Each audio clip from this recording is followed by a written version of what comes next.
Jawahar Navodaya Vidyalaya Buldhana प्रस्तुतकर्ता DG. Bhatkar, PGT इतिहास, कक्षा 11वीं इतिहास, अध्याय 2 लेखन कला व शहरी जीवन। इसका हम दूसरा भाग देख रहे हैं। भाग 2 दक्षिणी मेसोपोटामिया का शहरीकरण, मंदिर और राजा। दक्षिणी मेसोपोटामिया का शहर चारों ओर विकसित हुए व्यापार के केंद्र थे और शेष शहर शाही शहर थे। ईस्वी सन पूर्व 5000 का कालखंड है। इस कालखंड ने पुरातत्ववादी ने इस शहर की कुछ खास शैलियों का वर्णन किया है और उसमें शहर और शहर में विकास होने का कारण आसपास के मंदिर, शहर के मंदिर,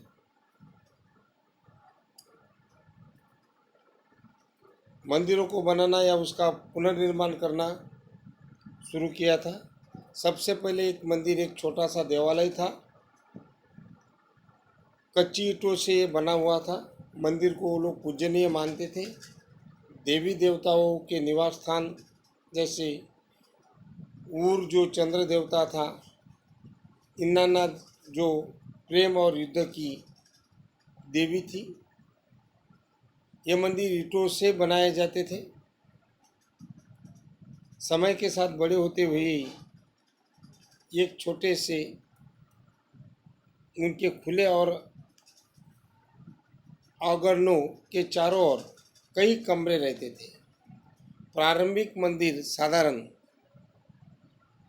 घरों से अलग किस्म के नहीं होते थे, क्योंकि मंदिर भी देवता का घर ही होता था और मंदिर के बाहर दीवारों को कुछ खास अंतराल में बाद भीतर और बाहर की और मुड़ी हुई होती थी। मंदिरों की विशेषता साधारण घरों की दीवारों से ऐसी ही होती थी।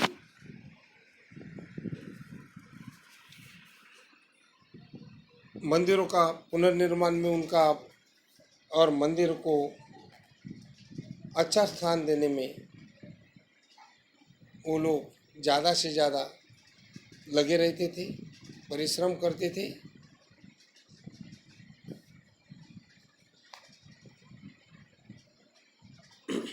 आराध्य देव सैद्धांतिक रूप से पशुधन का स्वामी था। ये पशुधन के स्वामी में खेतों, मत्स्य और स्थानीय लोगों की पशुधन का स्वामी मानते थे, जिसे खेतों में और मत्स्यों में और भूमि ये पशुधन का स्वामी, यानी कि भेड़ बकरियां, पशुधन, गैया, मवेशी, उनको ज़्यादा से ज़्यादा उत्पादन में मदद लेते थे। घर परिवार से ऊपर वो स्तर के व्यवस्थापक, व्यापारियों के नियोक्ता, पशुओं, रोटी, जौ, शराब, मछली यदि के आवंटन और वितरण के लिखित अभिलेखों के पालन के रूप में मंदिर में धीरे धीरे आसपास के क्रियाकलाप भी बढ़ते जाते थे। धीरे धीरे शहरी संस्था का रूप ले लिया और कृषि व प्राकृतिक मानवीय समस्या बहुत सारी प्राकृतिक स्थिति के कारण, क्योंकि जमीन प्राकृतिक उपजाऊ होने के बावजूद भी कृषि कई बार संकट में आती थी। बारिश की वजह से, अकाल की वजह से, ज़्यादा बारिश आती है तो नदी की धाराएं बदल जाती हैं और वो नदी धाराएं रास्ता बदल देने की वजह से खेत सूखे रह जाते थे और ये समस्या उन पर आती थी। ये पुरातत्ववादी ने सिद्ध कर दिया। और उस समय गांव भी समय समय पर स्थापित किए हैं। कई गांव इसमें नदियों की धारा में अस्त व्यस्त हो जाते हैं। ये विपदा उस पर आती थी। खाद्यान्न की समस्या उनके सामने थी। घर भी डूब जाते थे, नगर भी उसमें अस्त व्यस्त हो जाते थे। साथ साथ खान पान की समस्या, कुछ मानवीय समस्या, वाद विवाद, टकराव, जमीन जायदाद के लिए, खेती में पानी की धारा बसाने की वजह से भी वाद होते थे, जिसके बहाव रुक जाता था तो पानी नहीं मिलता था। इसलिए मेसोपोटामिया के तत्कालीन देहातों में ज़मीन और पानी के लिए बार बार झगड़े हुए। आज भी हम देखते हैं ज़मीन जायदाद और पानी के झगड़े चलते हैं। मंदिर व्यवस्था पर राजा का नियंत्रण था। राजा यहाँ पर ज़्यादा से ज़्यादा वाद विवाद, उसका व्यवस्थापन ठीक होने के लिए शासन करता था। यनमरकर सम्राट था और वो समुदाय पर नियंत्रण करता था। मुखिया को भेंट देता था, जमीन जायदाद प्रॉपर्टी उसमें बंटवारा करता था और उसके मंदिर की संपदा के विवरण का भी ज़्यादा से ज़्यादा साक्ष्य मिलते हैं।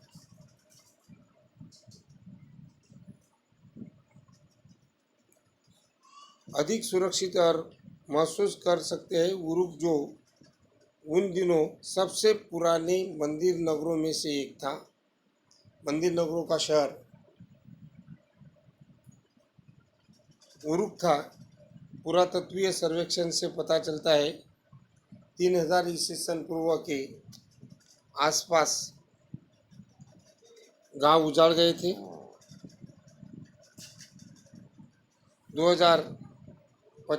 250 हेक्टेयर भूमि विस्तार हुआ था, लेकिन दर्जनों छोटे छोटे गांव उजाड़ गए थे।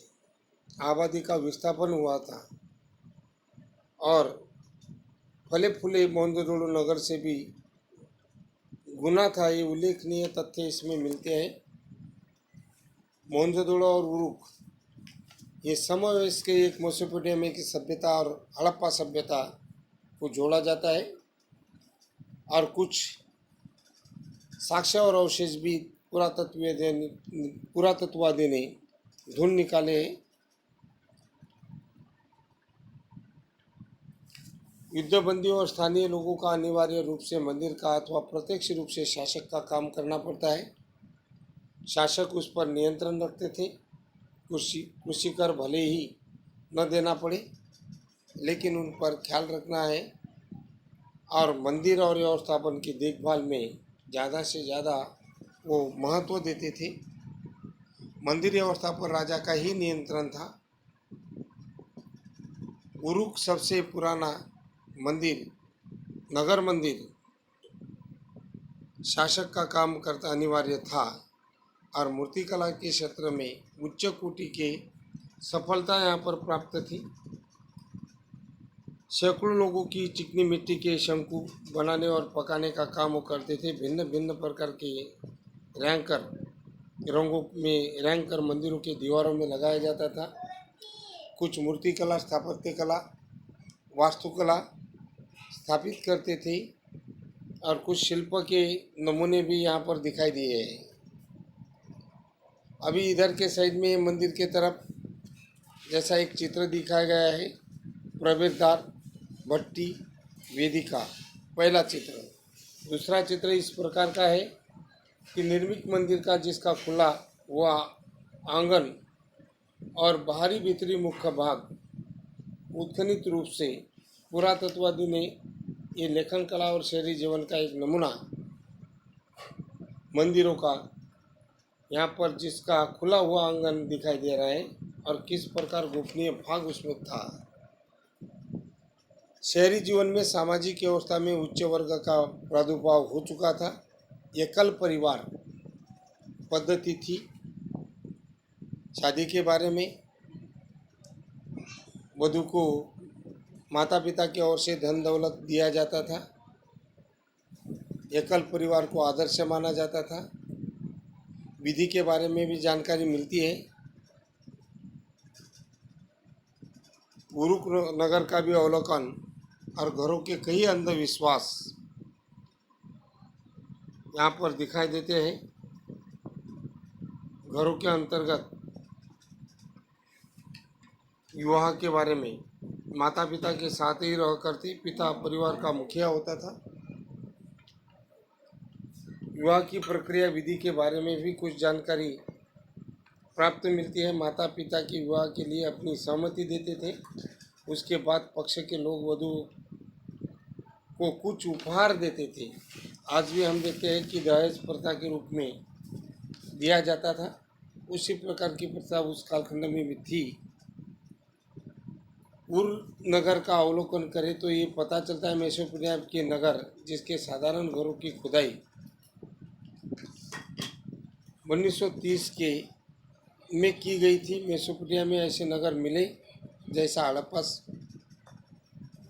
सभ्यता का मोहनजोदड़ो नगर मिला, स्नानगार मिले। ऐसे भी स्थिति में यहाँ पर भूखंड आकार और निष्कर्ष इसमें मिले।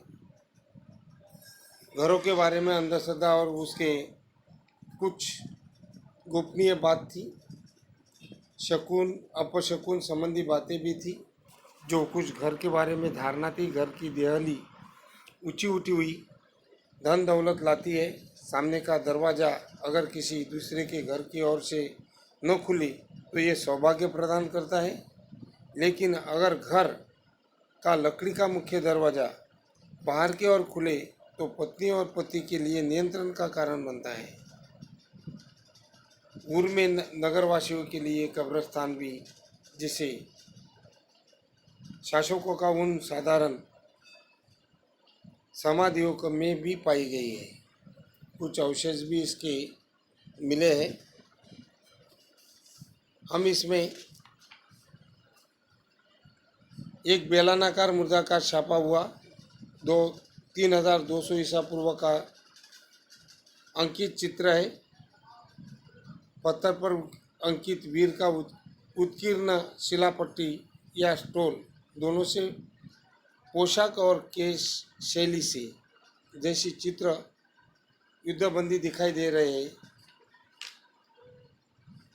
अगला चित्र हम देखते हैं कि एक काले पत्थर का उत्कीर्ण शिलापट्टी है पर दाढ़ी वाले व्यक्ति का चेहरा चित्र दिखाया गया है और उसके बालों और सिर पर बंधी हुई पट्टी, कमर पट्टी और लंबे अंगरखे भी निचले और हिस्से में दिखाई देते हैं। साइड में और भी एक चित्र दिखाई देता है और ये 5 पुरानी बेलनाकार मोहरे हैं। मोहरे का महत्व आप सभी जानते हैं। उनके छापे प्रत्येक छाप का विवरण देता है। वे किलाकार लिपि अंकित करते हैं। मोहर एक शहरी शिल्पाकृति का एक प्रतीक है।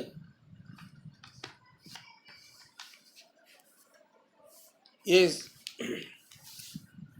पूर्व का एक रिहायशी इलाका लगभग 2000 ईसा पूर्व का आप चित्र में टेढ़ी मेढ़ी गलियों के अलावा 2 या 3 बंद गलियां से खोजा सकते हैं। अभी आपको अध्यापन समझ में आया होगा। ये सभी प्रश्न लिख के भेजना है। मेसोपोटामिया के पहला प्रश्न मूल्यांकन के, और ये संक्षिप्त प्रश्न है, ऑब्जेक्टिव है। मेसोपोटामिया के कौन से आराध्य देव सैद्धांतिक रूप से पशुधन का स्वामी थे? दूसरा प्रश्न, मेसोपोटामिया में कृषि पर प्राकृतिक और मानवीय समस्या कौन सी थी? तीसरा प्रश्न, मंदिर व्यवस्था पर राजा का नियंत्रण किस प्रकार होता था? चौथा प्रश्न, मेसोपोटामिया के कौन से परिवार को आदर्श माना जाता था?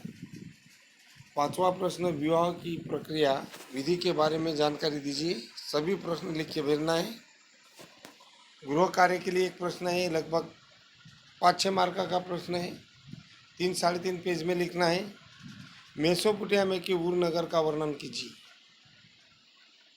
आपको अध्यापन समझ में आया होगा। कुछ समस्या है तो ऑनलाइन पर बात कीजिए। धन्यवाद। जवाहर नवोदय विद्यालय बुल्ढाना के प्राचार्य श्री आर कसर सर।